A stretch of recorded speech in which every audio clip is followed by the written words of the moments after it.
What's up, everybody? Andrew Schulz here. I got a quick message before you get to the second episode of Flagrant 2. So yesterday we released Flagrant 2 on its own iTunes feed, and much to our shock and awe, it became the #1 sports podcast on iTunes. We're blown away, incredibly grateful. It definitely made trading Carmello Anthony for a substitute teacher and the guy on the Pringles can a little bit more tolerable. Thank you so much for liking, sharing, subscribing, and most importantly, listening to Flagrant 2.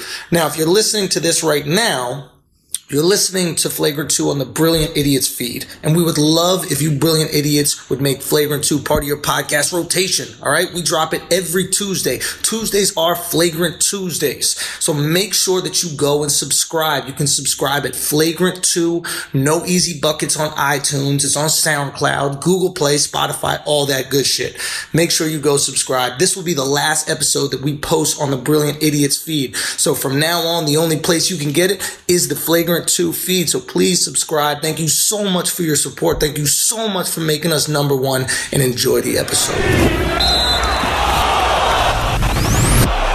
What's up, everybody? This is Andrew Schulz. I'm here with Akaash and Kaz, and welcome to the second episode of the Flagrant 2 podcast, analysis by assholes. Quite a week. Yep. I think we should get right into it, man. We'll do some shortage of topics. I know we should get right into it. I'm just saying, usually you promo stuff off the jump or whatever. Nah, y'all too devastated. Fuck it. I do want to say thank you so much to everybody who watched the first episode. I was blown away, man, or listened to the first episode, man, because we did it last week. I mean, we got over like 100,000 listens. That's dope. Even before that, it's not even, now it's over that, but we're already at 100K, I think, midway through the week. So thank you guys so much. To everybody who's listening to this right now, make sure you go subscribe to the Apple Podcast, iTunes, whatever it is. It's up right there. It's Flagrant 2. There's a few Flagrant 2s, okay? About to be one. No, but ours is one thing we had to worry about. Like, there's a lot of other man, we thought that name was so hot, so original. We didn't think about it at all. So anyway, look, ours is Flagrant 2, No Easy Buckets. Okay, that's the one. You could see the, obviously the episode art and all these things. We posted our own social medias. But make sure you subscribe, tap into it, get involved. Let's do it. Let's just start talking about it right now. My New York Knicks. Y'all's New York Knicks. Oh, our New York Knicks. That's right. Mm-hmm. Man, even like when you kind of like mentally prepare yourself for this day for so long, yeah, it still sucks when it finally happens. Yeah, it's a breakup. It's like you don't want to be with that person at all, and then you see her with a dude, and you're like, "The fuck you doing? Moving on." Nah, y'all didn't just break up. Y'all broke up, and then started dating the ugliest people imaginable. Oh yeah, you started dating Enes Cantor. Yeah, it was. And here's one thing. I'll get into like the emotional part of the Melo leaving. Let it out, man. First. But later. But like I'm not totally upset at Enes Cantor. I think he's a solid player. He can do a lot worse than him. First of all, the Turkish government is going to kill this guy. the first 2 months of the year. He's just moving closer to Turkey. There are going to be Turkish people in New York that could take him out. There's no Turkish people in Oklahoma. He was safe in OKC. But now he can't even go to 34th Street and 6th Avenue. He's been here a lot. Like he's been like I appreciate him because like I think I saw him on Jesus and Merrill one time. Right. I was like, oh, all right. Like he fits right in. Like once he got traded to New York, I'm like, it's weird on the surface, but I'm like, he'll be fine. Him in New York will be just fine. He'll be fine. He can't play any D, but he's a very skilled offensive player. Yes. Right? Yeah. And it actually gives us a little bit of a post. It gives us some post game that Porzingis really just doesn't have just yet. And even for for a little while, like Willie Hernangomez, like the Knicks got like on the basketball sense, even though like if this was like the 90s, I'd be really happy with this trade because the Knicks got really big, really girthy, lots of big 7-footers with skills and all that type of stuff. Shout out to the porn references already. We're going right back into Bang Bros territory. But no, I liked it. I think the Knicks could have done a lot worse, especially given that Melo was mentally tapped out from being in the city already. Yeah. But it still sucks. Like I mean, this is typical New York Knicks fan shit. This I was just about to say. This is what we always do. No matter what the situation is, we make the best out of it. Like, we are Mr. Positivity. Like, you people are always abused knock. spouses. Hell yeah, we are abused spouses. No. Yeah. It's not Exactly that bad. it is. They're gonna change. He hits me because he wants me to be better. You know what I mean? That's what Dolan is testing. God doesn't give you anything you can't handle. Right? That's what it feels Now like. here, take this second-round draft pick. I like it, bro. Okay, you know? Here's the thing. I think just to get into what's really happening here, I think the Knicks organization realized that they had to cut off the leg to save the body. You know, and I think Melo was a cancer. And I think that, and I'll get into what I mean by that. But Melo's a cancer, and in order to save the body, which is the Knicks franchise, which is Porzingis, they had to get Melo the fuck out of there. Mm-hmm. And I think what showed me that is essentially, what's his face, Zingis missing the exit meeting at the end of the year. Mm-hmm. I mean, this is a 21-year-old kid. This is not a 15-year-old fucking veteran. All right. I mean, if Rasheed Wallace wants to go, I'm not going to an exit meeting. All right, Rasheed, you don't go to an exit meeting. This guy goes, I'm not going to an exit meeting. I needed to, what is it? What was he saying? He goes, I need to take off some steam. Yeah. Well, apparently he left because Jeff Hornacek told him to stop playing like a pussy. And he got real salty about that. Bro, well, he didn't even tell Porzingis. Stop playing like a pussy. He told Willie Hernangomez to tell Kristaps Porzingis to stop playing like a pussy, which to me seems like amazing coaching. Like anybody who has played basketball, it's like, yo, you have your certain levels of coaches. You got your coaches that coddle, you got your tough love coaches, and you just got like your real smart X's and O's guys. Yeah. And I think Porzingis has had a little bit of everybody in his short career. Yeah. You know what I mean? Like, you had Phil Jackson, who's like the big philosophy guy. Right. You had, who was the coach last year? Derek Fisher, big X's and O's guy, knew whatever. Right. Everybody who's ever been around Jeff Hornacek. He was definitely an X's guy. That's great. Oh, I'm so mad I didn't think of that. Fuck, that was good. Fuck.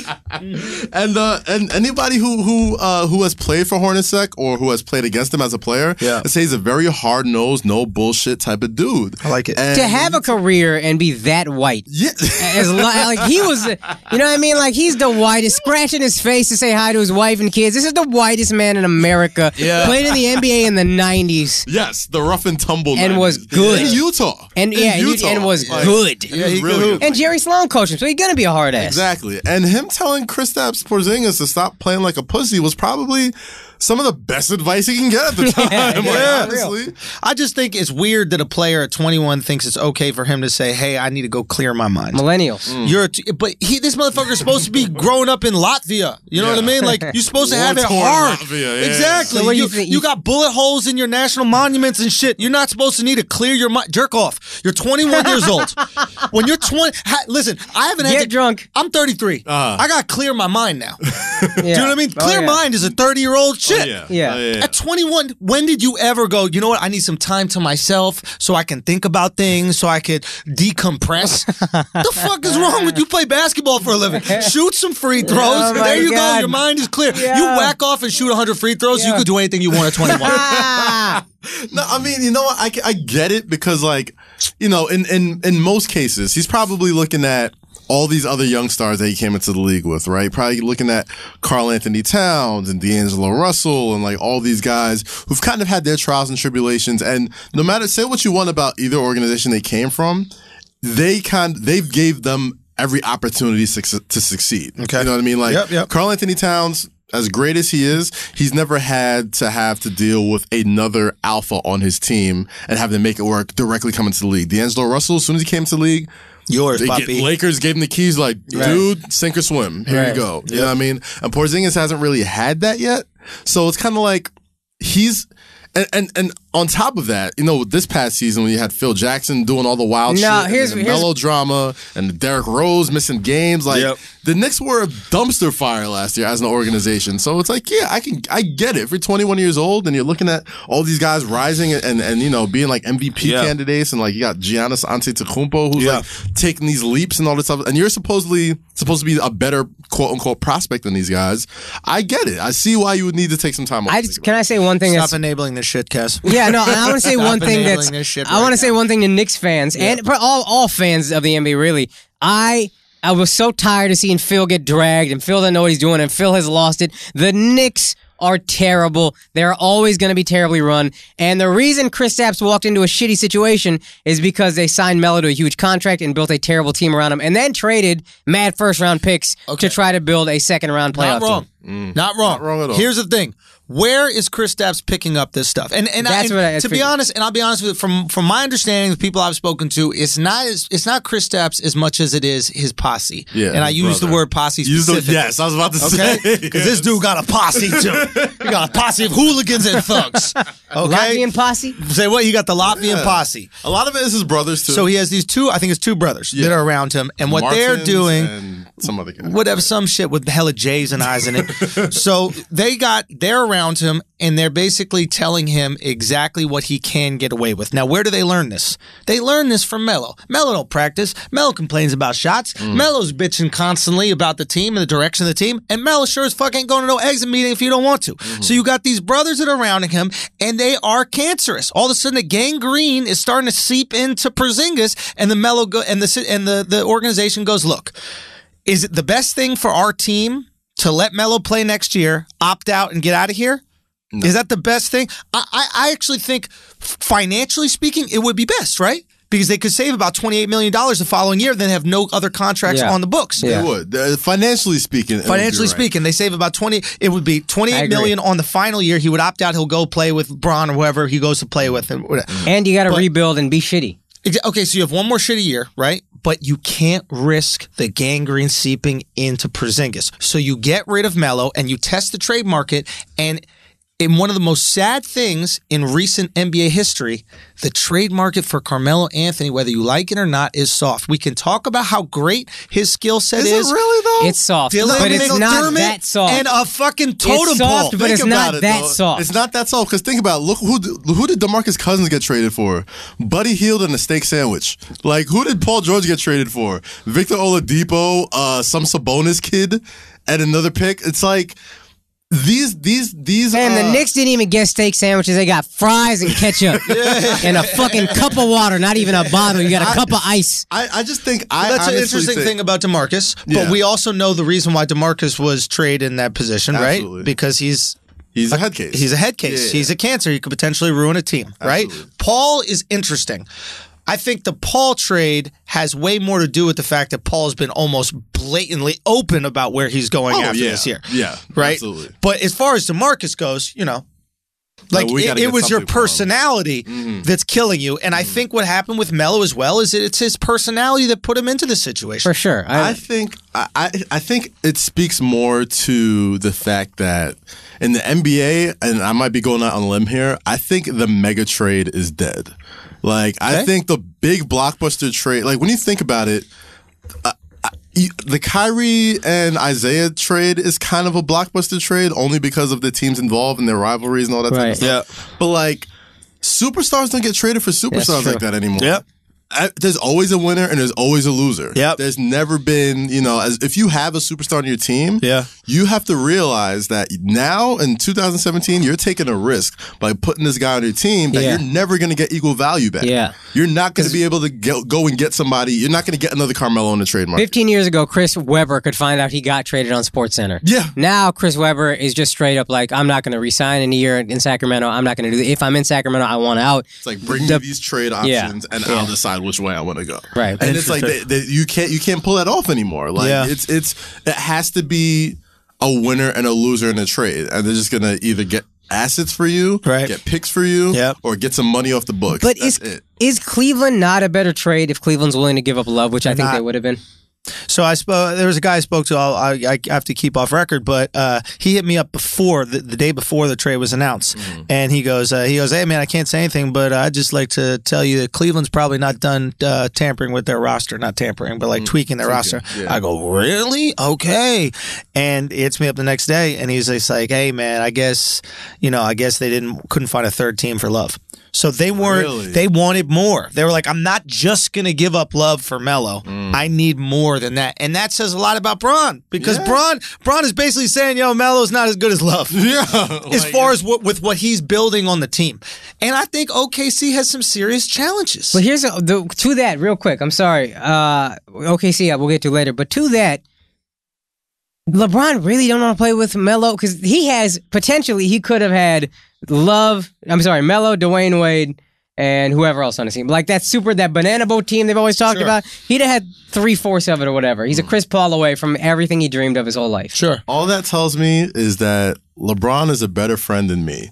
Because he was like, you know what? I love Melo so much. To Kevin Love or to Melo? Okay. To Melo, where he's like, dude, like, I love you, but I'm not in love with you. Yo, because it's like, think about it. Like, all the people he played with besides, like, Dwayne Wade, like, that's, like, really his only, like, brother that he played with. Like, it's cool, but you don't see him kicking with Chris Bosh like that. Yeah. Even when Kyrie was there, like, even today when they were doing, like, the exit interviews and all that, I mean, not the exit interviews, the media day interviews and all that type of stuff, they made it perfectly clear, like, like, him and Bron, it's not that they hated each other, they just weren't boys like that. Right. You know what I'm saying? He sunned them up in that interview. Yeah, I think the whole banana boat thing in theory just looked good on paper. Who else you gonna chill with? Yeah. You want to chill with all your friends at 5'7"? Like, at a certain point in time, you want to have conversation with people at eye level. So that's what I was about to ask. Is that banana boat thing overblown and people are we all read into it all the time? Bro, there's 10 people they can relate to in the world. But he did say, I want to play with these guys. Yeah, okay, of course. Who doesn't? I mean, when playing the Olympics, it worked out. But at the same point in time, he doesn't want to have to yell at Melo all fucking year. Mm-hmm. He didn't want to have to do it. Listen, here's the reality of the matter. Melo is going to OKC. We have good and bad situation. The good, you might get Olympic Melo. Yeah. Right? What is Olympic Melo? Which I think you would get on Cleveland. Olympic Melo is catch and shoot. That's all you got to do. You are third. You are going to play the third option, right? Russ is going to drive and create. Second option to drive and create is going to be Paul George. And you just spot the fuck up and shoot. Not to mention, Adams and Paul George are going to defend anybody of measure on the other team. You could be the Melo you've always wanted to be, which is not play dick for defense and just shoot shots, right? That's the possibility. That is a good possibility. Now, what is the bad? Russ is the alpha dog on the team. Is Melo gonna be okay with Russ saying get the fuck back on D? I think he is. Fuck out of here. He better, dude. That's the real I don't know MVP. if he's gonna be okay with get the fuck back on D. I think he's gonna be okay with Russ being the alpha and carrying the burden. That's what I thought you meant. Carry the burden. But is he gonna be okay getting yelled at to run back? Is he gonna be okay getting screamed at that he's not playing enough defense? He's not playing help. I honestly don't think so. I think the pressure isn't even on Melo. I think more of the pressure is on Westbrook than it is on anybody. It's like, okay, you just came out this historic season. You averaged a triple double. You averaged like 11 assists a game with Victor Oladipo and Steven Adams as your two best options. Right? Now you have two bona fide stars. Yep. Wherever you think about Melo or Paul George, like these guys are star players, and they could lead a team. Well, they've led teams in the past by themselves. Yeah. Now you have to improve on this season and show that you can take these guys who are older than you, have been in the league longer than you, and let them and just captain that ship. But he's done it. And a playoff exit and an early playoff exit isn't enough. He did it with Harden and KD. Young Harden and KD. Sure, but he did it. He's done it with talent. It's not like he hasn't found a way to be effective and also make other guys effective with talent. And I think to that point, I agree only because these two guys are very different than Harden and KD. Like Harden never started at that time. Like he always came off the bench when he was dealing with less. You're dealing with more ego now. He was dealt with less ego before. Absolutely. But I think there's something there. I mean, I think the other question that we're going to find out is Billy Donovan, in order to maintain Russ's loyalty, has to draw up every single last second shot for Russ.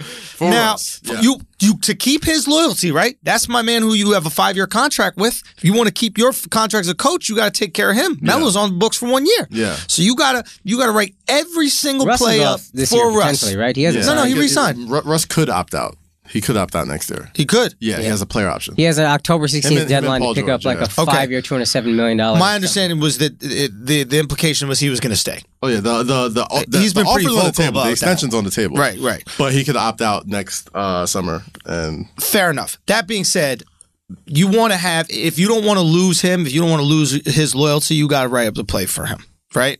So, I mean, that's essentially with any team, right? Like Larry Bird's going to get the last second shot on his tape, whatever. Your main guy's going to get it. Melo is arguably the best finisher, best clutch shot maker of his generation. Yeah. I mean, statistically, I think that's important. He's up there, and Paul George is one of the worst clutch shots. So get Paul out of there. How long is Melo going to put up with it? That's my question. How long until Melo goes, yo, just give me the ball on the fucking block and let me take care of this business? People asked the same question about the Celtics when they had Allen, Pierce, and Garnett. Garnett was the Paul George. He was really like, I mean, look, I usually take this shit, but I don't really make it, so y'all just go ahead and do that. But Allen and Pierce never really had that problem. Right. You find a way. I think it could work, man. I really do. I think it could work too. I honestly think Paul George is going to be the most expensive 3-and-D player in NBA history. I legitimately think Melo's going to be the second option there. I think he's a better offensive player than Paul George. I think Paul George is probably a more complete player. Will Paul George lock up like he does? Yeah. If he's not getting 16 shots a game. I think he's going to lock up more because he doesn't have to take on that offensive responsibility anymore. Oh, so you don't think he wants to shoot? You don't think he wants to score? Win, dude. Yeah, I think he just wants to do what gets it. Because he never struck me as a ball hog. I never heard that rap. I never heard bad teammate. And if you are the star and still play great D, that says something about you and your nature. Because there's a lot of stars. Melo's one. They're a star of the team. They don't really play D like that. I don't really want to mark up the other team's best. Let me tell you something. If you're not passing me the ball and I'm not getting up shots, I ain't locking down a D. I'm going to keep it very funky with you. That's the reality of the matter. And, he's got his own sneaker. He's not going to put up shots. That's true. How many people with their own... That's 3 signature shoes on the team, dude. How many, it's crazy, right? It's like, but how many people with their own sneaker are fine taking 8 shots a game? I mean, Klay Thompson has his own sneaker, but it's from China. It don't count. It's not like you have a Nike. Obvious or Arios, whatever the fuck them shit. Come on, I don't know what it is. It's not like a casino. They look terrible. They're awful. They're awful looking shoes. So it's just a rough situation. I think we're gonna find out. I'll be honest with you. I think the remedy for that situation is Wade. If you can get Wade to go to OKC, which I don't think he'll go. I heard he's interested though. But I think he'll go Miami or Cleveland. But if you can get Wade to go to OKC, you'll have somebody that Melo must respect. Melo don't have to respect these young guns, right? You don't have to respect Paul. He's not just a young gun. He's the reigning MVP. Son, this is his team. Melo said a big reason he wanted to come here is Russell Westbrook. Melo is in there knowing, and if he doesn't know, Billy Donovan's going to let him know, like, listen, this is Russell's fucking team. And I'm going to be honest. I think you soured on Melo. I mean, I'm with you. I just think that, I don't know, I just feel like Melo's a tough one, I think you soured on him too much. When the Knicks traded for him, I was telling you, I was like, nah, bro, he's not that guy. Yeah. And then you were like, nah, obviously, New York Knicks fan, real gung-ho. Yeah. And now I think you soured too far on him. Yeah. Melo also does want to win. No, he doesn't. I do think he wants to win. I don't think Melo cares about winning. Why do we talk about Olympic Melo? We're scorned Knicks fans. You have to understand. Yeah, but why is there an Olympic Melo? I just don't think he values it at all. I think not only do I think he doesn't value it, I think he's going to be miserable in OKC. Like Russ is a loner, right? All Russ does is hang out with his family. He got like one friend, and they just chill. Russ That's faithful, what he does. Right? He's That's how much of a loner Russ is. He's faithful NBA athlete. Raps on Snapchat. That's how you know he's not fucking no host. Yeah, he just, hey baby, hold his phone so I can rap to some people, right? I'm gonna practice dance moves. And then you got Paul George, who's a country dude. He likes fishing and shit. He'll be fine in Oklahoma. It's not a big deal. Where are the Puerto Ricans? Melo's not even going to be able to exist. How is Melo going to be able to exist in OKC? He did 7 years in Denver. Say what? That's true. He did 7 years in Denver. They got some tall Mexicans in fucking Colorado that could suffice for Melo. You don't think they got Mexicans in Oklahoma City? No. Understand how borders work. Where's Oklahoma? It's not that far from Texas, where there's a lot of Mexicans. This is true. Well, what they need to do is Melo needs to put out bulletin right now, all these hurricane relief victims. What they need to do, hey, Come Puerto stay at Rico, my house. we got electricity in OKC. If y'all want some electricity, come to Melo's house. Melo needs to buy out a Motel 6 or some shit, just move into some families, for real. Just play Gasolina Despacito nonstop until you got another 1,000 wildly in there. racist, by the way. That's what you guys Bro, know. I don't care, bro. I know what Melo needs. Yes, but still, understand. On a basketball fronts, I do believe this is the most talent Melo's ever been around. Okay. Same with Paul George. Yeah. And to an extent, Same with Westbrook. This is the first time. Sorry, this is the first time Melo's been with a star in his prime. Yeah, he got AI past his prime. Chauncey Billups past his prime. He's got 2 stars in their prime. He got 2 stars in their prime. And it's the first time he's going to a team where he knows. Well, he better know that he's not the man there. He's not the franchise player. If he knows that, this is an amazing situation. Mm-hmm. If Melo is obedient, this is an amazing situation, and he accepts his role. Amazing for him. I don't think he's capable of that. I think he's been through so much here in New York that I don't even think he wants the burden of being the man anymore. Yeah, I can agree with that too. I don't even think he wants. Look how much you hate him. It's not that I hate him. That's not. I'm just saying, like he's getting that from all angles. I don't hate him as a person. And Kaz is like the one person I know who defends Melo. Yes, everybody loves Melo all of a sudden. I'm telling you, I don't love him. I just think even in Denver, Syracuse. I think Melo in a lot of ways is kind of I kind of agree with Andrew in a lot of ways. He didn't really care about. I don't know how much he really cares about winning in his DNA, but I think he's so sick of losing and not playing with people he likes and playing the shitty system and a shitty organization. Sam Presti's a fucking magician. Yeah. If I'm Dan Gilbert, I have him. If I'm Dan Gilbert, I have him shot tomorrow. I almost had Paul George. I could have had Melo. You fucked me twice. And now I'm about to get Dwayne Wade. Yeah. Now, if he gets Dwayne Wade and I'm Dan Gilbert, that's it. I'm happy. Do you think Wade is going? I assume he goes to Cleveland. But OKC is a good look too. I would assume Cleveland, but I don't know. OKC is a good look. I don't think there's a lot of minutes for Wade in Cleveland. I think there's a lot of minutes for Wade in OKC. I think he goes to Cleveland. He's playing with J.R. He's sharing time with J.R. Smith, Iman Shumpert, what's his face, Derrick Rose when Isaiah Thomas gets healthy. Like he'll be off the ball a lot, and then Wade. It's like that's a lot. That's a lot to go around. That 2-guard spot is wide open in OKC. It's like, Andre Roberson? Yeah, I'm starting over him. They could really use. They could. Well, I would like him coming off the bench regardless. I think Roberson Wade is interesting combo. Yeah, I mean it's very. They could really use him over there. It'd be lovely. He would definitely get more minutes. But that being said, I mean Cleveland would be so deep. So deep. Cleveland would be way better off. Cleveland won the offseason if Wade goes. I believe so. And how is Bron not on the line? How is he not calling him? They've been hanging out all summer, going to Fashion Week events and shit. It's almost. I don't know which movie I'm referencing right now, but it's almost like with 2 of your best friends are like you got Melo probably trying to like make those calls to Wade. You got Bron making those calls. But if you're a basketball player and you're making a basketball decision, you're gonna go play with Melo or Wade or LeBron. I want to go play with Westbrook. Oh, that's a good. I want to play with Russell Westbrook, dog. Like if I'm a basketball player, there's like 3. Not even a basketball player, as a basketball fan, there's 3 people on the planet Earth right now, to me, that are worth the price of admission every single time I walk in there. It's LeBron James, it's Kevin Durant, it's Russell Westbrook.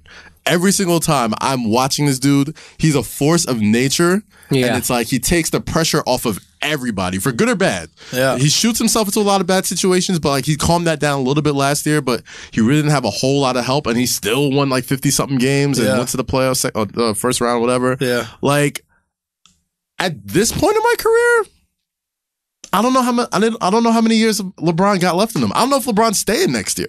I mean, Dwayne Wade, you need 1. All of them might leave. Let's keep it real. All of them might leave. Okay, here's an interesting situation. Let's say Wade does go to OKC. OKC wins the championship. Does Kevin Durant jump off the Golden Gate Bridge?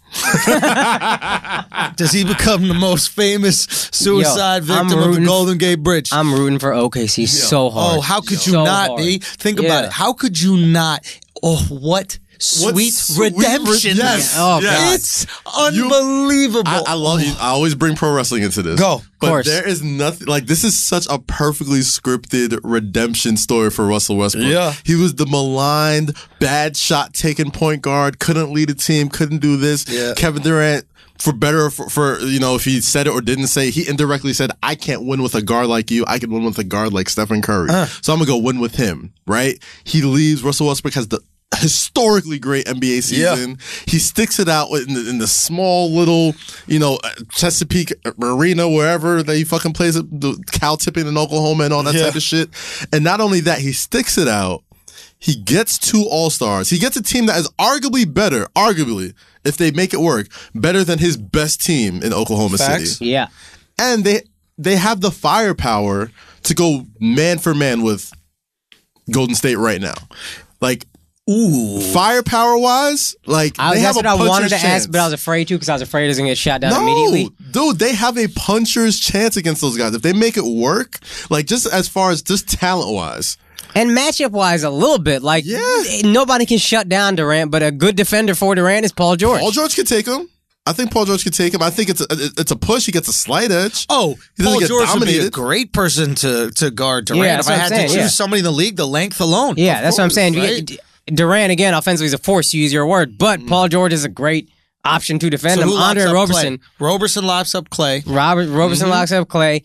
Russell Westbrook, I think in that playoff matchup, 7-game series, I think he'd eat Curry's lunch. If Stephen Curry, off of sheer force of will. Stephen Curry doesn't have the safety net of Draymond and Clay to take the heat off of Russell because they have to worry about Melo and Paul George. That's right. I don't know, dude. And like, if OKC makes that work, let Adams guard Draymond. Draymond's trash on offense. Draymond is not trash on offense. He's not trash. He got one move. He got one dainty-ass floater-looking three-pointer from the top of the key, and that's it. The dude shoots like he's trying to guide it in. He shoots like a witch. He just holds his hand out there with all of his fingers like there's some sort of electricity. So, no, I don't care. It goes in. It's fine. But I'm sick and tired of how overrated Draymond. Amazing defender, yes. He's an excellent passer for his size. He's an excellent passer. Is he the greatest passer ever? Absolutely not. He's an excellent passer for his size and his lack of a dribbling ability. That's what he's a good passer for. But there are other 6'9s in the league that are incredible passers. But you got to understand, those 6'9 guys that are in the league, they aren't the third or fourth option on their team. He's by far the best third or fourth option. So here's a question. Everywhere. What team is he not a third or fourth option on? I don't think there's a team in the league that he's not a third or fourth option on. He's not a third or fourth option. He's a fourth option. He's a fourth option. Some nights he's a third option. I cannot imagine him being an option over Clay, KD, or Steph ever. He's a fourth option. He's a fourth option. But the most he would be on any other team in the league is a third. He has no offensive ability. It's just dribble straight. If there's a layup, take it. If not, pass the fucking ball away. Yeah. Well, all right. Put it like this. You put Draymond or OKC or Cleveland, where does Draymond land as far as like the hierarchy of scoring? Of anything. Fourth option. Fourth on OKC. Fifth on Cleveland. He's fifth on Cleveland? Of course. I think you're going to let him launch before anybody else? I think he's fourth on Cleveland. He's ahead of JR? He gets the ball more than JR. He better get the ball. He gonna pass it to JR so JR can shoot. Yeah, if you shooting instead of JR, it's either fourth or fifth. I mean, an option as in like you get the ball in your hands to make something happen, not just a scoring option. Like this is what he makes happen. He passes the ball to someone who can make something happen. That's your job. When I see him dribbling the ball, I've never seen him do a crossover. You hope that a pump fake is gonna work, and you take one dribble, lay it up. Well, you gotta understand, a lot of people that are guarding him are big guys. Well, all he needs to do is pretty much outspeed these dudes. Sure, but Adams, he's not going to make that happen with. I don't know. Adams going to have him on Smash, but he could also have Adams on Smash. I don't know, man. I think it's a really underrated Draymond Green. Like I've seen Draymond physically dominate Kristaps Porzingis. This motherfucker is 7'3", and Porzingis is way more quote unquote skilled. Like as somebody who has like handles, shooting, all that type of shit. He checks off all the boxes way more than Draymond, and I've seen Draymond dominate him. Okay, like dominate him. That is true. Kristaps? Yeah. Plays like a pussy. to quote Jeff Hornacek, right. He plays like, I'm keeping it funky. Hornacek was right. He plays like a pussy, right? We know that he doesn't have a strong enough base to be bullying dudes. My first of course, thought, Dre's going to push him out. That being said, thought. He can stretch out a defense. You got to play him a foot past the three-point line. Yeah. That's going to create some lanes. So, do we have any players that can drive those lanes? Absolutely not. Whatever it is. I don't know. I'm still sticking to my guns. If they make that work, they can give OKC some problems. I mean, Golden State some problems in the playoffs. Man, I root for... Oh, also, real quick note, I was thinking earlier, when we were talking about like superstars controlling everything. Yeah. Kawhi Leonard is such a hero. Why? I mean, this guy don't say shit. He don't ask for shit. He's driving his 92 Tahoe or whatever, signing 5-year extensions like it's nothing. I cannot imagine him. Maybe I'll eat these words in a few years, but I can't imagine him doing the whole, like, I'll take meetings when I'm a free agent and you make presentations for me. He's just going to sign with San Antonio. He's going to die in San Antonio. He's going to live there forever, marry some Latina girl. He can have a great life. And it's just, he's just great. The Spurs are the one organization in the NBA that's the unicorn. Sorry. Culture. You know what I mean? Like, a lot of NBA teams don't have culture. The culture is revolved around their star player. Right. Like, Kawhi's going to go one day. And when Kawhi goes in like the next 10, 15 years, there's going to be another Kawhi under him. Just like with Tim Duncan, just like David Robinson. You sit there, you spend your whole career in San Antonio, you say all the right things, you do all the right things, then when you're done, they have a system ready to keep that machine going. And Popovich does pick for personality. That organization, they have a thing where we need players who are able to laugh at themselves. We need players who are able to do this. Like, they have a whole thing. Kawhi fits the bill, but that's the real unicorn. Kawhi Leonard in this day and age don't give a fuck about social media. Don't give a fuck about being famous. Yeah. You don't give a fuck if his hair is nice. He's a superstar. Dog, I heard. He's still cornrows. He'll get cornrows 3 weeks ago. He'll go on national televised games. His cornrows are kind of coming out like some chick who just left Planned Parenthood. That's what he looked like. He's slapping on the side of his head like he just got 2 abortions. Yeah. And he wears team apparel out. I saw a picture of him in the mall walking around with Spurs shorts on, like his game shorts. Want to know some real fucked up shit? That is the best way to be incognito. I'm not gonna lie. I saw Darrell Reeves once wearing a Darrell Reeves shirt. I walked up to that dude. I was about to be like, yo, Darrell Reeves. And I was like, I can't risk being wrong. Yeah. You know how racist I would look to walk up to a random black dude and just be like, yo, you Darrell Reeves? What, just because I'm black and I'm wearing a Reeves shirt? Darrell Reeves shirt. I'm not Darrell Reeves. So it's one of those things where you got to be like, look, I know that's Kawhi. I'm not dealing with this racism right now. If I fuck with it, let me keep it moving. Oh, man. But my friend actually knew his college coach, said he still lives with his mom. She cooks all his meals. He doesn't go out. He doesn't really drink. He doesn't give a fuck about anything except basketball. See, I love it. I mean, that's fucking what I would do. The unicorn. I got to play basketball for a reason. For a living. All right, let's talk about this whole White House snub situation. I mean, obviously, it basically came out that Steph Curry did not want to go visit the White House. And I guess I'm understanding that Steph Curry is kind of making the moral decisions for the Golden State Warriors. This really positions him as the leader of that team to me, which is kind of interesting. Well, I mean, morally, if you're going to have any leader, it's going to be Steph Curry, right? Yeah, the guy who points this guy every time he hits a three, and all he does is hit threes. Yeah, absolutely. I mean, Stephen Curry is the guy going to separate his shoulder. He's pointing this guy so much. Kevin Durant's the best player on that team, but Stephen Curry is absolutely the face of that franchise. Face of the franchise, and I guess he's the one that the franchise gets behind in these types of decisions. So he privately decides he doesn't want to go. Mm-hmm. Trump gets wind of this and then publicly states that he is retracting the invitation from the Warriors because Steph Curry specifically didn't want to go and it's an honor, yada, yada, yada. And then he invites a hockey team like we give a fuck. We give a flying fuck. First of all, 90% of the hockey players are Porzingis' cousins. There's nobody give a fuck about the White House on this hockey team. On the fucking stage. You know how much hockey sucks? I don't even know any white people who watch hockey. Bro, listen, God bless Canadians. They don't have religion. They need something, so they have hockey. I swear to God, if people were more religious in Canada, they wouldn't. But people just need something to give them purpose in life, so they're like, all right, fucking, let's do it. I'm going to have hockey. Fuck it works. Fine, have your hockey. Who cares? Point being, all of a sudden, LeBron lets out a tweet the next day. You bum. He calls the president. You bum. Steph didn't want to go in the first place, blah, blah, blah, defending him. I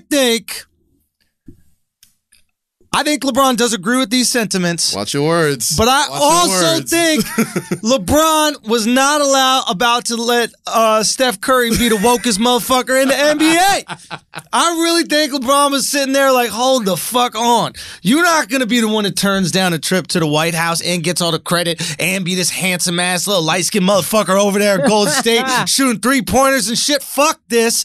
I'm LeBron. This is my fucking league. I'm the king. I'm calling the president a bum live on Twitter, and I'm going to shift the narrative back over to me. So you thought this is all gamesmanship for the eventual rematch? Bro, not even the eventual rematch. I think LeBron is very, and his crew are quite jealous of Steph Curry. I think LeBron's like, I've been doing this at a high level in this league for 15 years. Mm-hmm.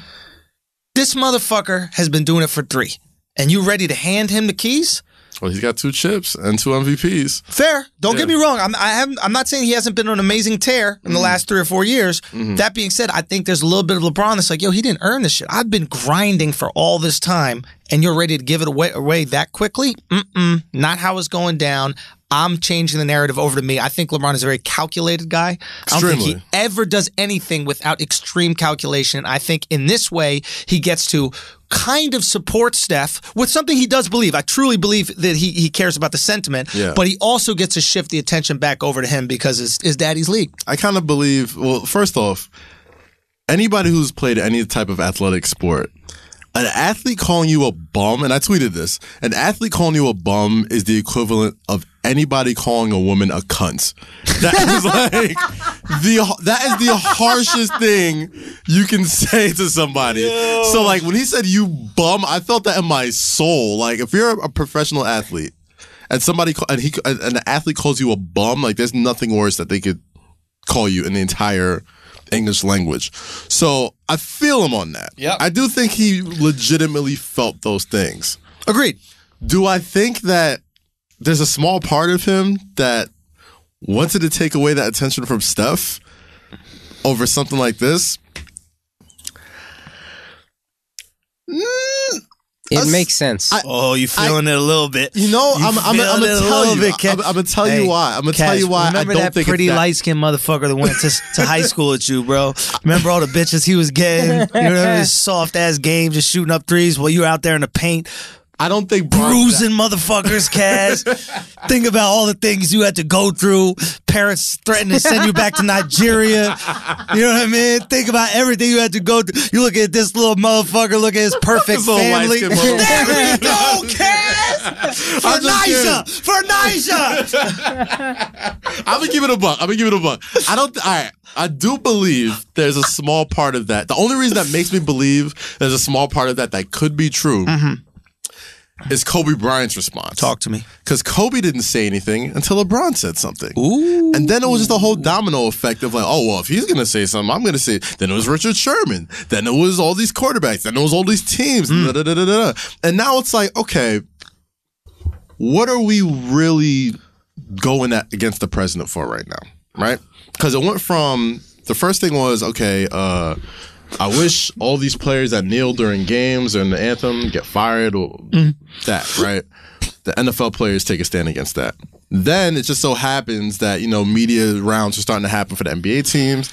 So they asked them like, hey, I know you talked about, you know, what you guys are going to do. You won the NBA championship. You're going to get invited to the White House. Steve Kerr has made it obvious how his feelings about certain things. What do you think? Steph was like, if they invite me, I don't think I'm going to go. Right? After that, it shifts to, you know, Trump responding to that, right? And, you know, saying now you're not invited and blah, blah, blah. So it's like, what took,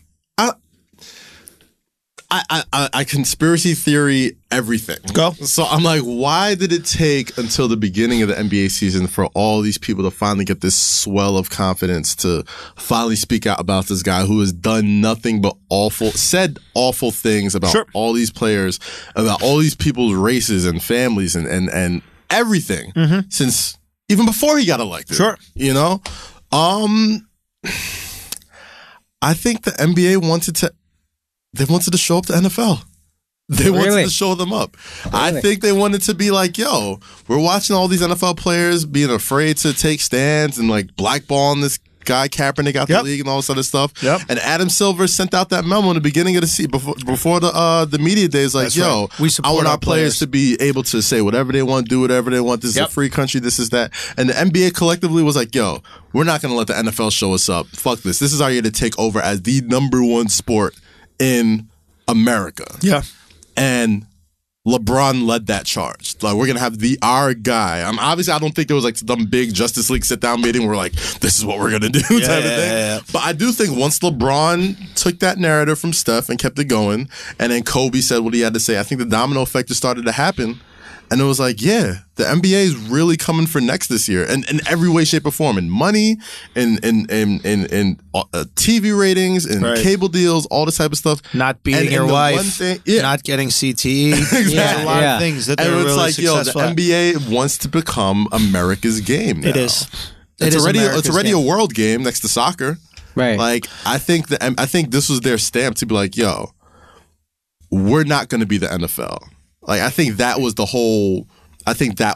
big message behind that. Right. It's like, yo, do not be afraid to speak. You don't think it's possible that, and I'm not necessarily arguing with you, but you don't think it's possible that there could be something to both what you said. Andrew's theory made a lot of sense. Yours did too. But LeBron was just like, oh, this guy, now he's going at Steph Curry. It's getting close to home. So I'm going to say something.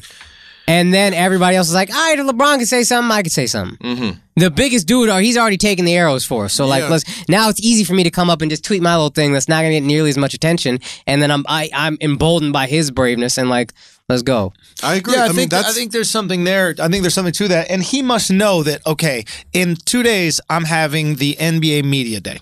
I'm going to be asked nonstop about how I feel about Steph's decision not to speak. Mm-hmm. Why don't I shift that to how do I feel about me calling the president a bum? So instead of talking about Steph for your entire news conference and then talking about Kyrie, two people who are not you, let's talk about your specific actions. And he was very good at kind of rebranding both of these circumstances, right? He rebranded him being the one that was kind of brave and going at the president. And then with Kyrie, he basically fulfilled all the insecurities that Kyrie had. Mm-hmm. He kept calling him a kid. He said, if my son... Compared it to his son. He said, if my son went to a different... This is at Media Day? Yeah. It just dropped today. That's probably why you didn't hear, but you'll see it tonight on SportsCenter. He basically said, they're like, did you give him any advice? Or Kyrie any advice now that he's going to Boston? He goes, nah, man. You're either with us or against him. I'm not giving the kid any advice. Listen, if my own son went to another team, I'd be like, look, I'll see you at Thanksgiving. But he said... son, kid, son, coded language constantly. Yeah. So LeBron is a mastermind fucker, especially with his opponents and stuff like that. So to back to what you said about it getting close to home, what was the one thing that everybody kept talking about when it was when Kaepernick was taking the knees and the NFL was saying it was like, it's not going to mean anything until the Bradys and the Rodgers of the world do something about this in the NFL. Okay, that's what everybody kept saying. It's like, yo, okay, we got Michael Bennett taking a knee, we got white players doing, putting hands on shoulders and stuff like that. Travis Kelce taking a knee. But I'm like, he got a fine ass black girlfriend. Ain't gonna get no pussy. Shout out to her, man. You ain't getting no pussy. You want me to get on my knees? You gonna have to get on your knees. Travis Kelce looks like exactly the type of white dude who has a black girlfriend. I have no substance behind that. Oh no, he does have a black girlfriend. You just tell by looking at him. You can see by his fade that he could hit a name. The fade and the beard, I was like, he got a black girlfriend. His fade and his end zone celebration, he's got a little too much rhythm on here. I saw his girl, I was like, this explains everything. Perfect explanation. But that was the one thing everybody kept saying. It's like, yo, it's not going to be anything until the faces of this league. Black ladies that are dating white NFL players, if your boyfriend or husband isn't taking a knee, your pussy's trash. Okay? Okay? It means you're replaceable. That's what it is. If I'm not taking a knee, it means you're very replaceable. That funky right there. Honestly, if you got some good pussy, he's going to be on both knees. Okay? He's going to be laying face down into the grass if you got some good pussy. That's really how it's going down. All right? Travis Kelce was the first one down there. He's like, yo, y'all got it, bro. Shit, exactly. I ain't fucking this up. That's why Brady hasn't fucking done anything. You know how racist Brazilians are. She said, I am a white European Brazilian. I am a white European one. I bet you are. But yeah, no, that's that. To your point, Akaash, I was just saying, like, it meant more. The only reason why it meant more and why we wanted Brady and Rodgers to speak out first is because this is the faces of your league. Right. And then it's gonna open up the floodgates for the rest of your players to feel safe to talk about this, because it's like, okay, these guys have everything to lose. And if they speak out on this, that means it's safe for everybody else to do it. And I think that's what LeBron did. LeBron got right. Steph, LeBron, Kobe, all these guys got out in front of it, and now it is open season. Do you think that they should have went to the White House? Ooh, the Warriors? Mm-hmm. I don't think so. Why? I think it's just kind of like, I think the whole visit the White House thing is like a really convoluted photo op anyway. Right. It's not something that needs to be, mandatory to me. I mean, like, you guys are still champions. These guys are still whatever. But if the person who holds the office doesn't really respect the ideals of the people on that team, years ago, Craig Hodges, when the Chicago Bulls won the NBA title, he handed a letter to George Bush or Reagan or whoever's president at the time with a bunch of bullet points on how you could help the black community. Right. You know what I'm saying? And mind you, he was nearly as not worse than Trump. No, we're nearly as close to the scrutiny that Trump is getting now. Right. And it's like, all right, well, why do this awkward photo op that's only going to help Trump? So I don't think the Warriors get anything out. There's two arguments, right? The one argument would be hey, use this potential photo op as leverage to get a meeting. And then in this meeting, tell Trump everything that you'd like changed and the things that you think can be implemented to make change, etc. Now, the other option is don't go and hope that the shame of not going resonates with Trump, and then he's more interested in your plight and interested in your concern. And I think that's how you got to weigh it, because ultimately, what we don't want to do is chase retweets and chase wokeness and trace. Hey, you're a good guy, but what's the difference that we're making? Yeah, but how many meetings with groups and celebrities and people have Trump taken with these folks and nothing Let me changed? ask you another question. How often has Trump been shamed successfully? Never. I mean, that seems impossible to me. And in general, my feeling is just like, I'm tired of everybody speaking to people who agree with them and then not talking to. So my personal feeling would be, I don't like this dude, but I'll go. I'll go and we'll talk. And my platform might even be not even talking to Trump. It might be, look, I don't agree with anything this dude says, but I'm going to take a picture with him. We're humans. We can talk. We can disagree. I don't think so, man. Like, yo, you've seen those White House visits a bunch of times. Yeah. How many times do these players or coaches even get to speak during these things? But saying you can use your platform publicly on Twitter or whatever to say. Not even publicly, privately, you leverage it. Be like, listen, we will go. Clearly, you know that we have some differences in opinion on how this country should be run, and we would like to set up a meeting alongside with this photo op to express those concerns to you. Because that's how democracy works, right? That's how we do it. We have these discussions, and what we do is when we get locked in I understand why somebody wouldn't, but we have to. So we're not dealing with the actual politician here. We're not dealing with somebody who is withholding to the democratic policies that has run this country. What's the goal, though? What's the goal? The goal on change, skipping, right? On skipping. No. White Just House? in general for both change, right? Yeah. So you want to see positive change. And the next question you got to ask yourself is, how do we see positive change? Do we see positive change by not going? Does that change legislation? Does that do anything? Maybe through the shame, maybe, right? I don't think that it works that way personally. I think that it just emboldens his base. Like people right now, there's a lot of conversations about all these people who are kneeling for the anthem. I think the left, as I lean politically left, I think we see that as a protest for equality and equal rights. I think the right and Trump's right just sees that as kneeling for the flag. I don't think they see at all this protest. He's positioned it. He's created the narrative where he's pro-flag, he's pro-anthem, and everybody who's kneeling isn't, right? So I think a huge PR move needs to be done on the left side in convincing these people, hey, we're not anti-flag, we're not anti-veteran, we're not anti these things. Because but they've said this, though. But they've you said need this to continue. over and over and over listen, again. Just as the left lives in their echo chamber, so does the right, right? I mean, Villanueva, the guy on the Steelers, the entire Steelers team, for everybody who's listening right now, Pittsburgh Steelers team, decided to spend the national anthem in the locker room. Villanueva is a player on the Pittsburgh Steelers. He's an offensive lineman. He decided to go out and stand in the tunnel while they played it. The next day, he had the highest selling jersey in the National Football League. A lineman. An offensive lineman had the highest selling jersey in the National Football League. So for everybody who assumes... He probably didn't even sell. He probably had to custom make it on NFL.com. But think about this. Villanueva. That means there are white, Trump, arguably racist folks walking around with a Mexican's name on the back of their talking about build the wall, but keep this big motherfucker in here. Do you see what I'm saying? So there's a lot more things going on in this situation, right? There's a lot more than we know. So is this going to be effective? And isn't this an effective change agent, right? Is one question.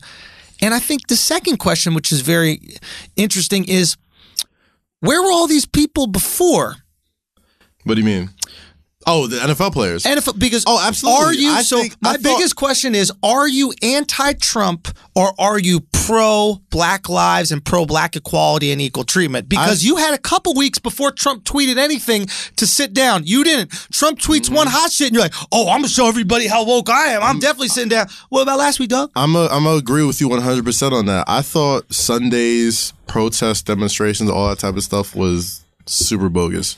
Super bogus. Really? It's like, all right, they aren't, like you said, are you pro-Black lives? Are you anti-Trump? No. All these motherfuckers are pro-shield. They are pro the NFL shield.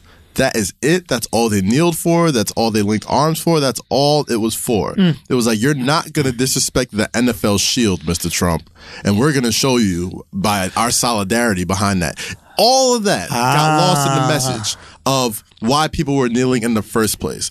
Break that down. Okay, so like you said, what's this, week 4 in the NFL season? It's about to be week 4? Preseason, whatever. 3 weeks done, yeah. We had a preseason. This is the third game, but there's preseasons game. Yeah. You had plenty of time to kneel, dog, and those knees ain't dirty. You know, you had since August to make a statement if you're kneeling for the right reason. Ray Lewis was on Fox Sports saying, yo, I will never kneel during the national anthem. It means too much to me. He finessed it. Doesn't matter what happens. Did you see what he did, though? And now he's sitting there kneeling on both hands. But you know what that is? Like he's praying. He's praying. That motherfucker finessed that whole shit.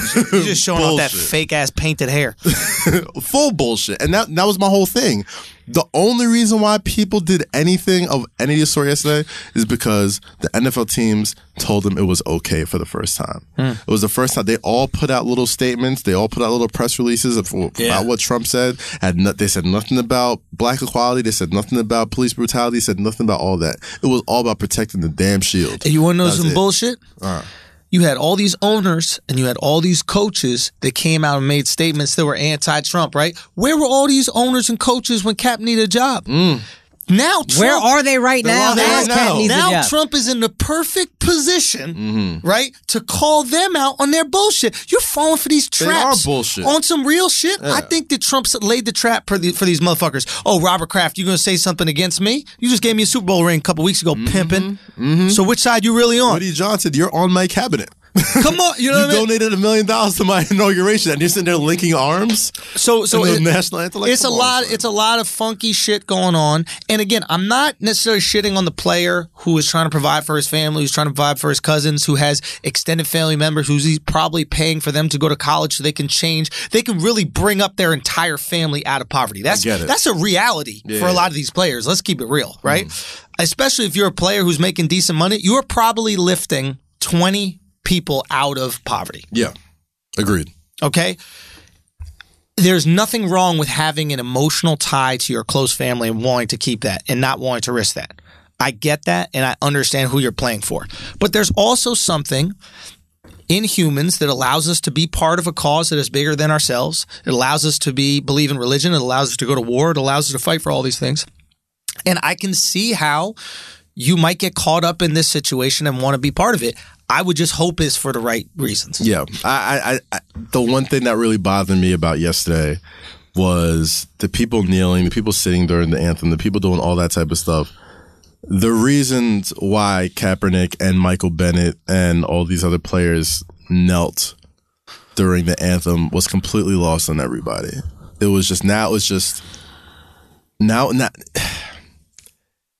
looked like a fad.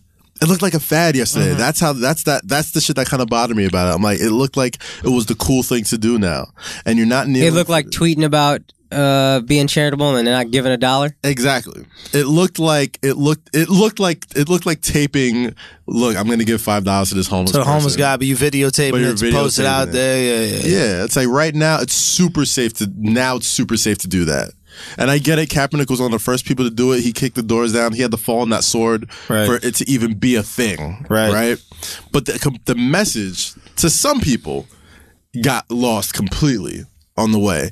And it's whack, dog. Like, seeing Ray Lewis kneeling down on both knees looking like a sucker.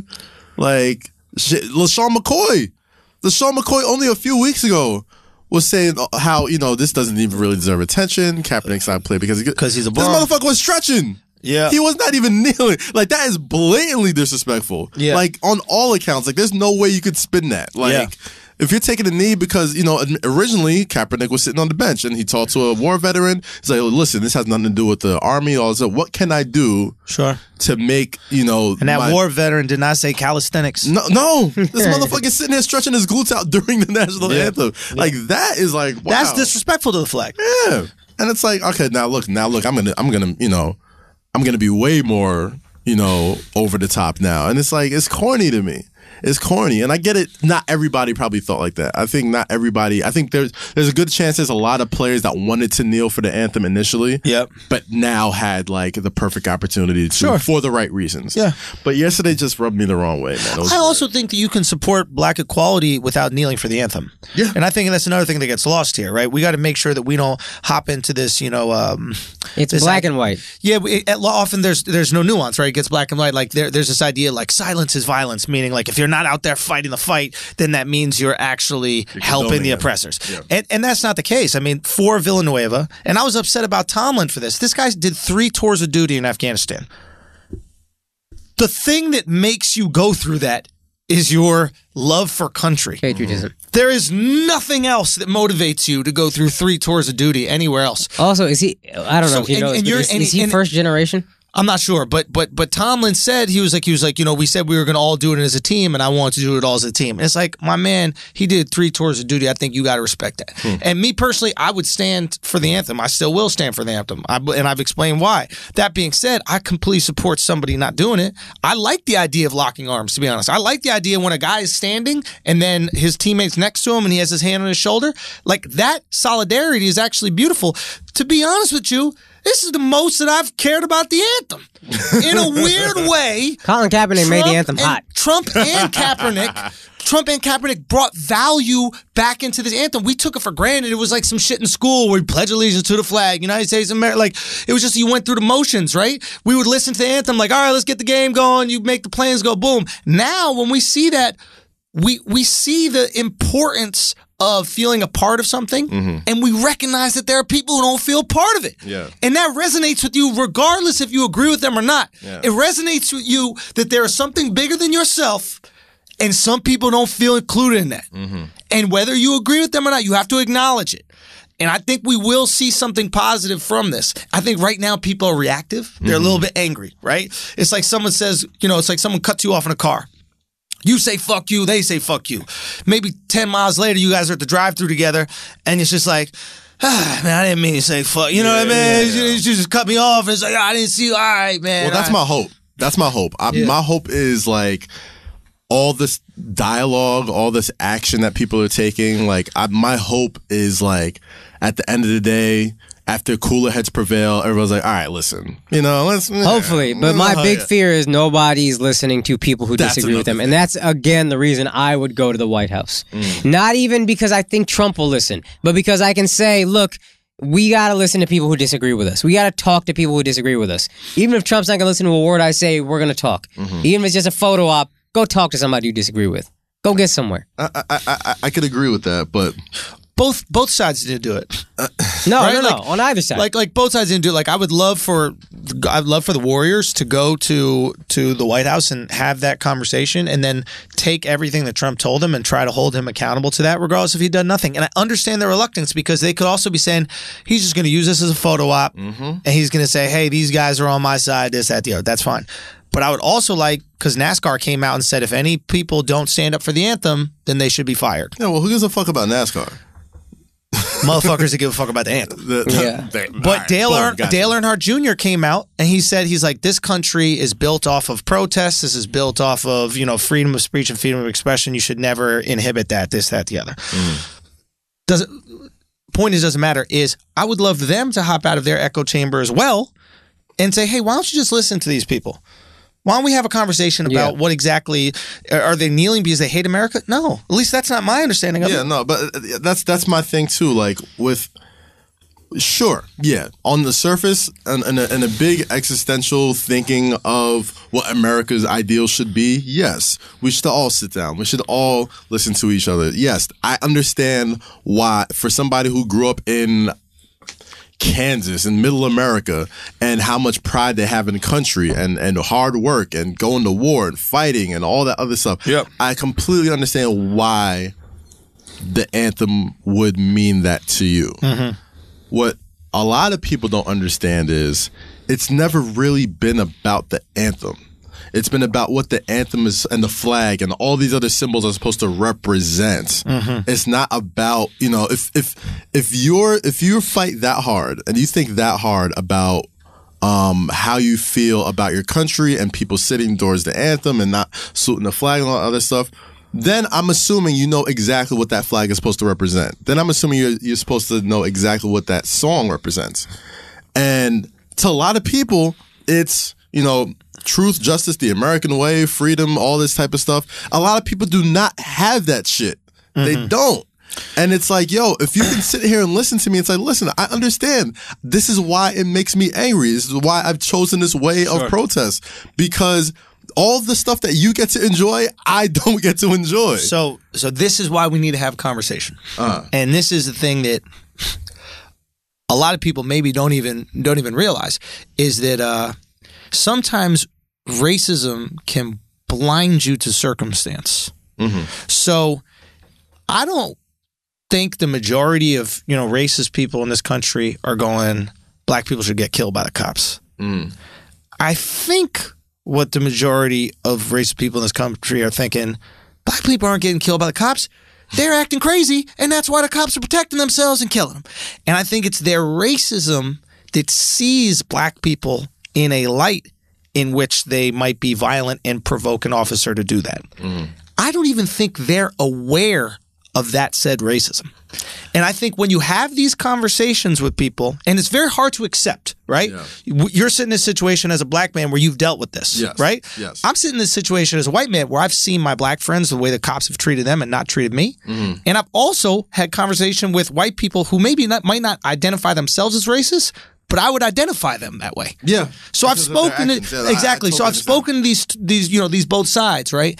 And I think that is the importance of conversation, which is you get to sit down with someone and go, listen, I know you don't think I know you actually think that you're right about this. I know this is not coming from a David Duke. Yes, they're the David Duke racist motherfuckers of the world, but there are also people who need to be told, hey, you don't hang out with black people ever. You haven't had a conversation with them. The only time you see them is on the news when they're getting arrested. On TV. Yeah. Maybe you should have some conversation with them. They'll tell you what's going on. Mm-hmm.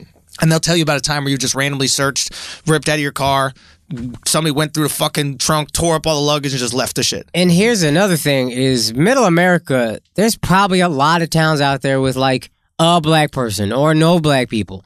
But they probably know a lot of people who served in the war. Mm-hmm. So if you try to tell them about racism and then they try to tell you about like, all right, well, listen, I get that that's fucked up, but I had a cousin who went to the war and died for this country. So to me, that matters more than the racism you're encountering. And I'm not saying anybody's right, but there are like, I think Andrew's saying there's definitely the David Duke racist for sure. But there's a lot of people also who I just think, and Trump winning is what made me realize like, oh, I don't understand this country like I thought I did. Mm-hmm. We live in our own little bubbles, but there's a lot of people who just don't. They're not racist, but they're just like, yo, I got my own shit to worry about. Yeah.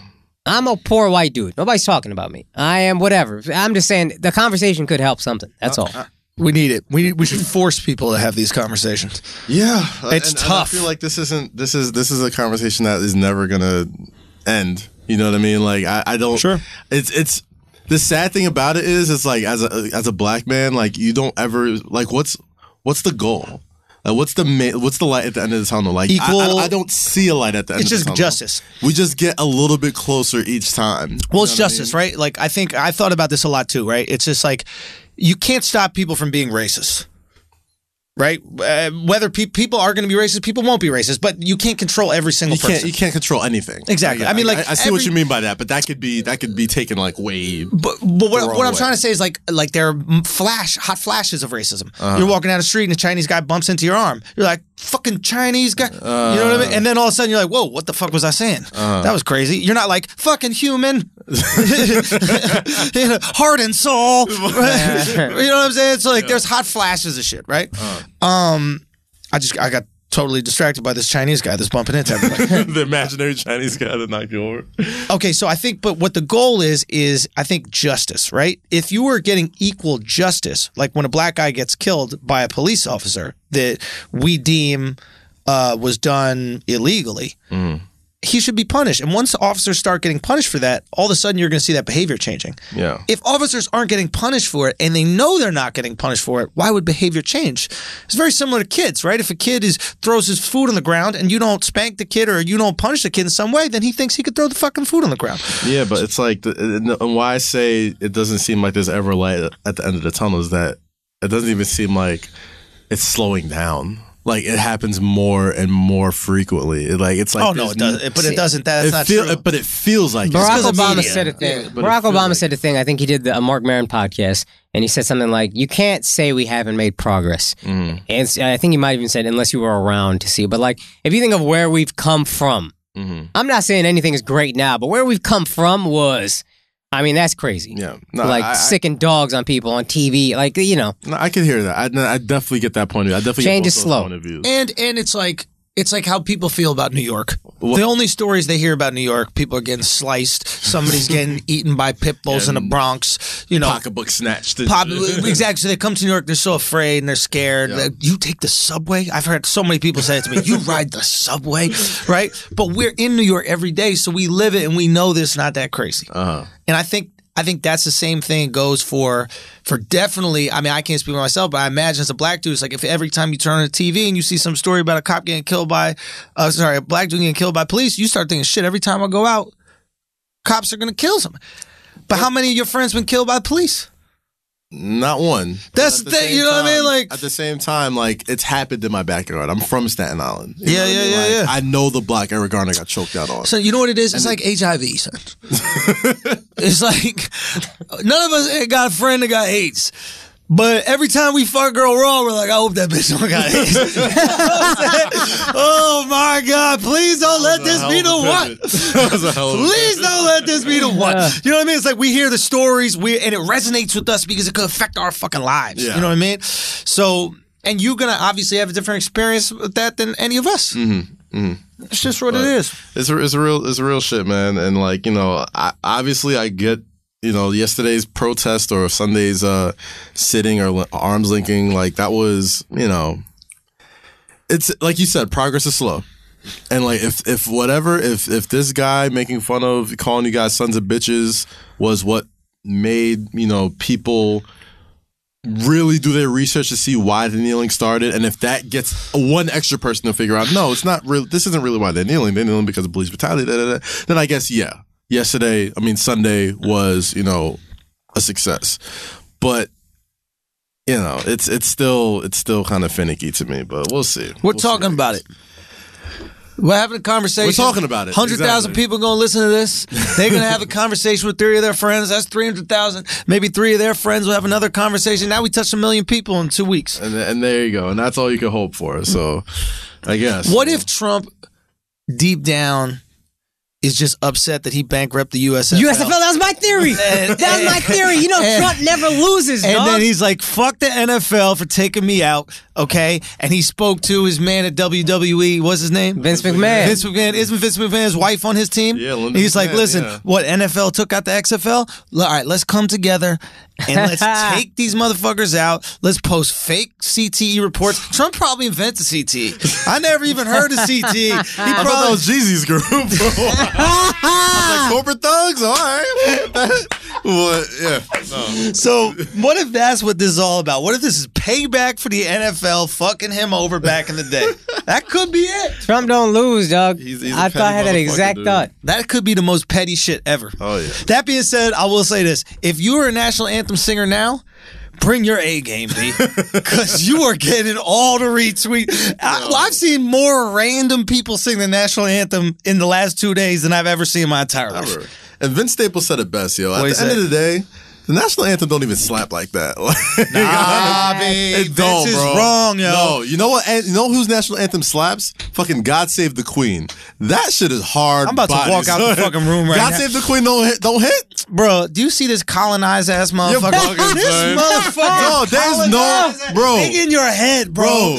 English are in your head, bro. You think Indians gonna agree with you on England's I haven't even heard it, dog. I've never listened God to it. Save the Queen. Never, bro. That shit, son. Never. We got The freedom. Star Spangled Banner doesn't even have any rhythm. Are you? Oh, say can you? That actually, when you said it right there, I got kind of into it. Dances like Oh, that shit goes so hard. I'll be honest, and I've always joked around about this. Other countries' national anthems suck. I think we do them a favor by winning all the gold medals so they don't have to listen to some bullshit. Dead ass. God Save the Queen. Name lyrics to God Save the Queen. It goes na na na na na.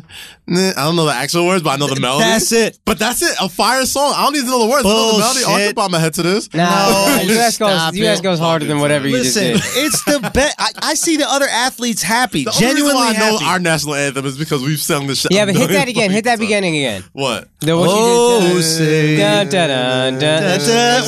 good when you. I wasn't really on board until I heard you do it. Then I was like, that does sound good. And then the ends. No, not. That's true. Listen, if you don't like the national anthem, find Whitney Houston. Find Whitney Houston singing it in 1990, 91, whatever it was. If Marvin Gaye's version was the actual national anthem, let's keep it real. You can kneel for the national anthem. I'm totally fine with that. If you don't like the national anthem, then you gotta leave the country. Okay? Get the fuck out the country. Don't slap that hard, bro. It don't slap that hard. Bro. It doesn't, It couldn't even be remixed better. I honestly don't think it's possible. Dude, the way Whitney sang it, what did your boy say? Beautiful. Oh my goodness. One of the announcers, what's the guy's name? Chris Collinsworth? Is that his name? He goes Al Michaels. Oh, it was Al Michaels? Somebody said, Michaels. I thought it was Collinsworth, but maybe it was Al Michaels. But one of them said it was like, after Whitney sung that, we just couldn't concentrate. It was like, that's why we lost. We were supposed to. It goes, okay. It was Collinsworth, right? I thought it was about the commentator. No. Well, now he's a commentator, right? Yeah. Anyway, that's all I'm saying. It's a beautiful side. Beautiful. Side. We got to update it. Keep it 100. If it's hotter, you would stand? What's up? If it was hotter, would you stand? If that shit was slapping, I'm like, yo. If it was Dipset right anthem, now. you're like Dipset anthem. Black equality, this shit cranks. Yo, if Dipset anthem was the real national anthem, I'm like, y'all motherfuckers gonna stand for this for me, goddammit. Fuck all this shit. My country died for this song. Cameron died for this anthem, goddammit. Yeah. Dipset anthem should be the new national anthem. Fuck that shit. Instead of putting their hand over the heart, you just lean to the left a little bit. That'd be good, bro. That'd be good for unity. The world would be a much better place if Dipset's national anthem. Dipset anthem, yes. How many references to beating women? I mean, it would work out for the NFL. I'm about to say, like, yo, that seems pretty on brand. It really does. All right, man. We had a little some shit happened and little snafu. I don't know, computer shut off, but I don't even have to be telling you this because we could just edit that shit. So, okay, so that's the key. That's what we'll do. We're gonna make sure that the Dipset national anthem never gets played at a sporting event ever. Okay, to secure so many people shooting off guns in the sky. We don't need that. Okay, there's already a prison inside the Eagles stadium, so we don't need that at every single stadium. This is not what the sporting world needs right now. Shout out to Joel Santana, man. Shout out to Joel's. Absolutely. Played in the comfort of your own home. But anyway, that's another episode of Flagrant 2. Thank you guys so much for subscribing, for listening, for spreading the word. Keep spreading the word. Keep telling people. We appreciate your patronage. Can we plug some shit? Absolutely, man. Please tell us. Talk to us. October 7th, yo, Hennypalooza Chicago. Tickets are still on sale. Hot. Hennypalooza.com. I'll be there with water guns. We'll always have special guests. Last time we came in there, we had Chance the Rapper come out. We got Fake Short Drive, DJ and Austin Mills, Mech Dot, bunch of people. Please come, Chicago. If you're in town, spend some money, buy some tickets, drink a lot, get some good music, have a good time. It's a great time. Chicago is awesome every time we go there. So please come back and support. Hot. Akaash. Philly Comedy Club this Friday. Come through. I'm also, I forget the name of the club, but I'm in Fairfield, Connecticut. So there's probably not that many places to see comedy if you're there. I'm there Saturday. Come through. And okay, listen to 441 or watch 441. You can watch it on my YouTube. I put out a comedy experience, stand-up comedy experience, and it's youtube.com/The Andrew Schulz. You can check it out, watch it again, share it again. Keep putting it out there. I would love that, man. I'd be so appreciative of that. I got some shows coming up. I'll be in Chicago. Matter of fact, I'll be there the 4th through the 7th of November, and then I'm gonna be in Long Island at McGuire's as well a certain time. I'll tell you guys next week. I forget what that is. And then New York City, I'm gonna be here the 9th, November 9th. I will be doing Gotham Comedy Club for the New York Comedy Festival, and those tickets are available at GothamComedyClub.com. Also, Akaash, you got a show. Yeah, we're doing a show at New York Comedy Club. I talked earlier about the last week we do a show called the American Born Desi Comedians. They call us American Born Confused Desis if you're born here and you're Indian and you don't know what the fuck you're doing. But so anyway, we flipped that. We do a tour. It's a good show. We're going to be at the New York Comedy Festival November 12th at Caroline, 7:30. Come see us. Okay, man. Thank you guys so much for watching Flagrant 2. No easy buckets. Analysis by assholes. Peace.